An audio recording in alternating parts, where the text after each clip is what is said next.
Hello, and welcome to Fantasy Friday, the show where I talk about facts, trivia, and anything I can think about when it comes to fantasy. I'm your host, Tisha, and I just wanted to let you guys know that I may be here next week, but I am having a trip next weekend, so I probably won't be able to make the podcast. And I might not be here on Friday. I have some packing to do, so I'm not sure. I'll let you guys know, and I guess you'll see if the episode is up or not. But here I am this week, and I will definitely be back the week after on my regular schedule. Maybe you'll get an episode early that week. Uh, I noticed that one of my best viewed videos is actually a review of a novelization of Beauty and the Beast, and I thought I would kind of stem off of that and try something a little different and compare a book to a film.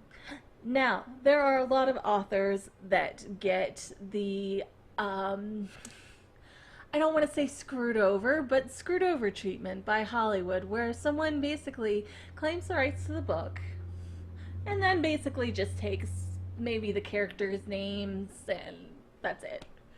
Or they do kind of the story but leave major plot points out. But this isn't even the worst of the person. You're probably thinking to yourself, Stephen King, J.K. Rowling, don't get me started on the third book movie.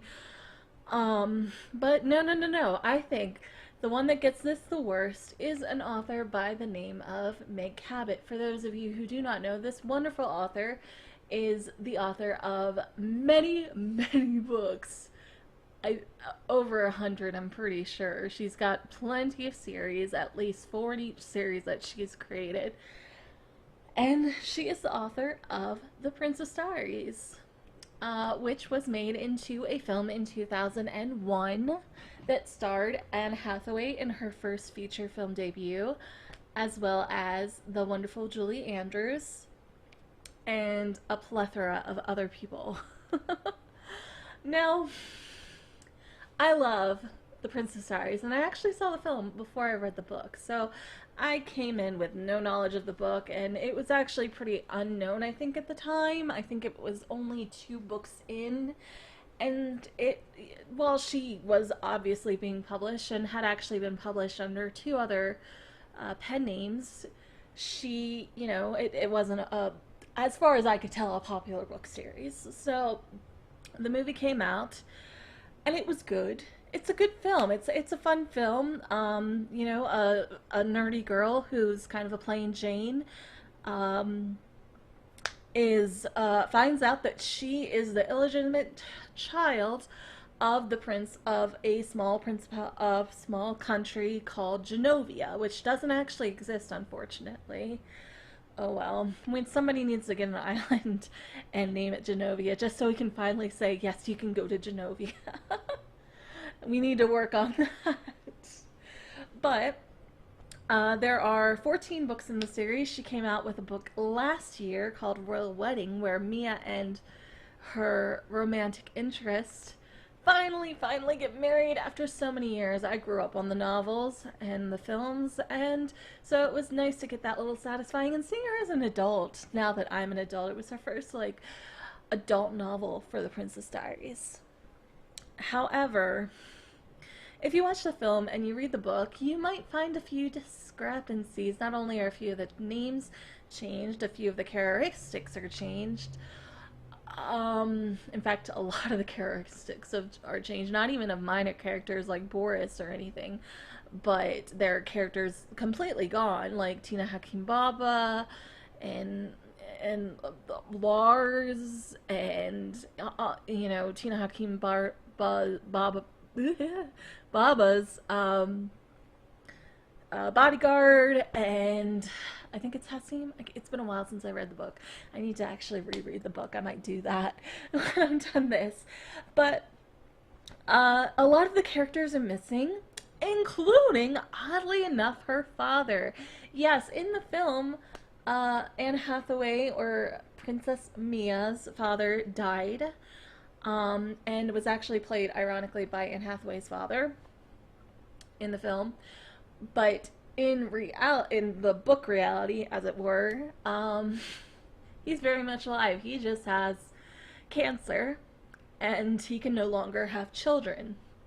So he has to tell Mia that she is actually the Princess of Genovia and that she will be then she needs to take these princess lessons with her grandmother to learn how to be a princess, and that they have to make this deal where she doesn't have to live in Genovia at first, but she has to take these princess lessons and spend her breaks over in Genovia, much like she says she's going to do in the film. Grandma's kind of a bitch in the book, which is okay. Sometimes you have those, curmudgeony relatives that are not the nicest people to everybody, not even their family members or their own children. She's, quite frankly, very, very rude to her son. And it's kind of weird. It's weird. I saw the film before I read the book, so I came in with like, oh, this is a good film and I love it, and I have bushy hair and terrible eyebrows like her, so I totally get where she's coming from. But then I read the book and I'm like, you know what? I love this book, and I do, and I don't understand why they changed it and what's going on.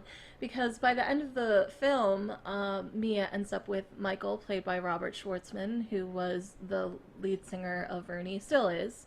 He still tours.